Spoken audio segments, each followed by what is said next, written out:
Hey guys. Oh, I miss you. This is tough. We have talked about how this is a work in progress, so I'm trying to change things up a little bit and get better with how I'm presenting these videos to you. So I've got a little bit different of a setup today, and here we go. Let's see what happens. Alright, we're going to look at your pack first. This is the exact same package that you have, and we're going to work through some of these together.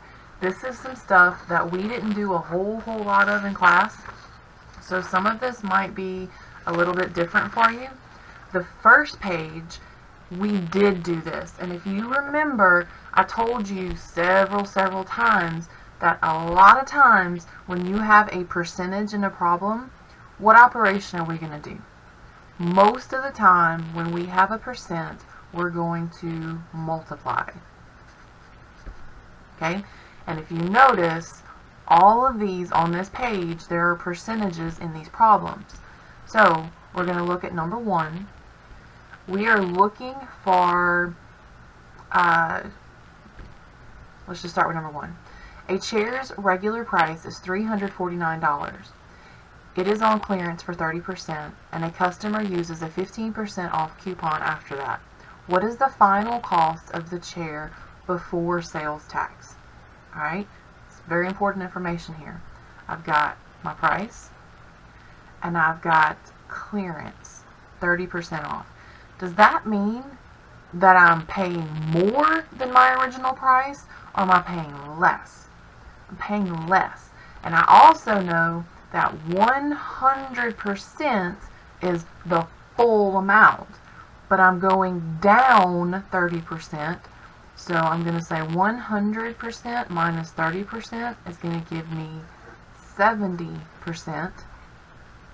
So I'm actually going to only pay 70% of my price. Remember, clearance goes down, so I'm subtracting the whole thing, which is 100%, minus the 30% off to pay 70%. So my problem is actually going to look like this.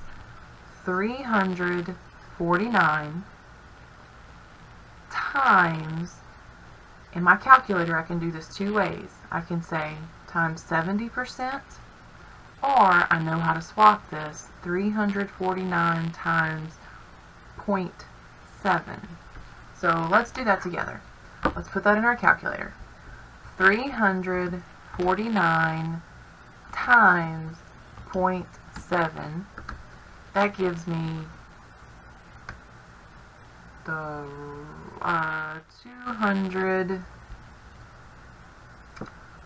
244.3.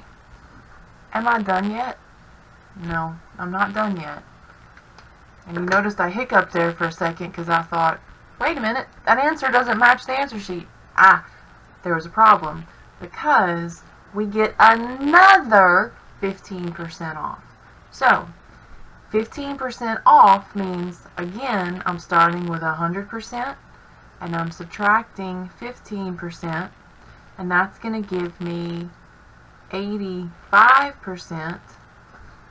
So I'm going to come back over here to this one, and I'm going to say 244.3 times, I know how to change that, 0.85 equals. So let's see what we get. We kept our answer, times 0.85, we get 207 point, we're dealing with money, 6, so I'm going to take this right here, I'm going to round it up, 66. It is money, not monkeys. So the final cost before sales tax is $207.66. You know how to do this. You know how to do this. We spent a lot of time multiplying percentages and figuring out if we're going up or down. You've got this. Alright? Let's look at number 2. Number 2 is another problem that we see we've already got two percentages in there. A calculator is listed for $110 and is on clearance for 35% off. Sales tax is 7%. What is the cost of the calculator? Alright, we've got a couple of important pieces of information here. The original price is $110. It's on clearance for 35% off. Clearance. Clearance means I'm getting a discount. Discounts mean my price is going down. So I'm going to say 100% minus 35%. That's going to give me 65%. I know how to change that to a decimal, and I know that's going to be 0.65. So 110 times 0.65. Let's put that in our calculator. 110 times 0.65. That gives me 71.5. Mic drop. Done. No, not yet. Not yet. Still got something left to do. Alright? Sales tax is 7%. If I'm paying sales tax, is my price going to go up from where it is or go down? Sales tax is up. So I'm going to say 100% plus 7% is going to give me 107%. And if I use my little trick, and I know to move my decimal, I know that is 1.07. So I'm coming back to my number over here and multiplying 1.07. Let's put in our handy dandy calculator and see what happens. We've already got our previous answer. This is why you need to show your work so you don't forget where you are. My answer times 1.07, and I get 76.5. Ooh, I've got more decimal places. I'm dealing with money. I need 2 places after the decimal for money. So I'm going to look here and round, and I am dealing with money. There's my answer. $76.51. Pretty decent discount there. Right? Let's move to number 3. We'll do this one together as well. Clara started working for $9 per hour. She earns a 4% raise every year. What is her hourly wage after 3 years? This one's going to take some doing. I'm just going to go ahead and tell you. Alright? She started working for $9 per hour. She gets a 4% raise per year. What is her hourly wage after 3 years? Okay? I already know I'm going to take my 9 and I'm going to be doing some multiplication because we've got a percent. We know that's the rule most of the time. If I'm getting a 4% raise, am I going up? Am I gaining money or am I losing money? The raise, I'm gaining money. So that's going to be 100% plus 4% gives me 104%. And if I use my trick to move my decimal, I know that's 1.04. So 9 times 1.04. So let's do it. 9 times 1.04. That gives me $9.36. Am I done? No, I'm not done. This tells me 3 years. That happened 3 times. So now what I've got to do, I know that I'm getting the same raise over that amount of time. So I'm going to do this again. I'm going to say this is my current rate times 1.04, same raise. Let's see what I get. My answer is still here, times 1.04. I get $9.73. Remember, I had to round because I'm dealing with money. And we've got to do it one more time because remember, 3 years. So 9.73 times 1.04, let's do it in our calculator, times 1.04 equals $10.12. We're dealing with money. I did have to round because I've got some extra spaces over here. Not too bad, not too bad. Just remember, I've told you 1,000 times, pay attention. What is the question asking? This question could have tripped you up. 3 years. We have to do it 3 times. Alright. I have to admit, this is kind of hard talking to a screen because I need you guys talking back to me. I can almost hear you though. I can hear your voices and I know that you're getting this. I know that you're getting it. Alright, we're going to do 2 more of these together. Alright, on number 4, it says, a factory manufactures a metal piece in 32 minutes. New technology allowed the factory to cut that time by 8%. Then another improvement cut the time by 5%. How long does it take to manufacture that piece now? Round your answer to the nearest minute. It's several things going on in this one. Manufactures in 32 minutes. New technology allows to cut time by 8%. If I'm cutting time, am I going up or am I going down? If I cut time, I'm going down.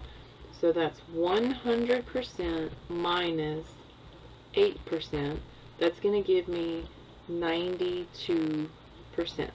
And I know how to change this to a decimal, so it's 0.92. So I'm going to say 32 times 0.92. Let's see what that gives me. 32 minutes times 0.92.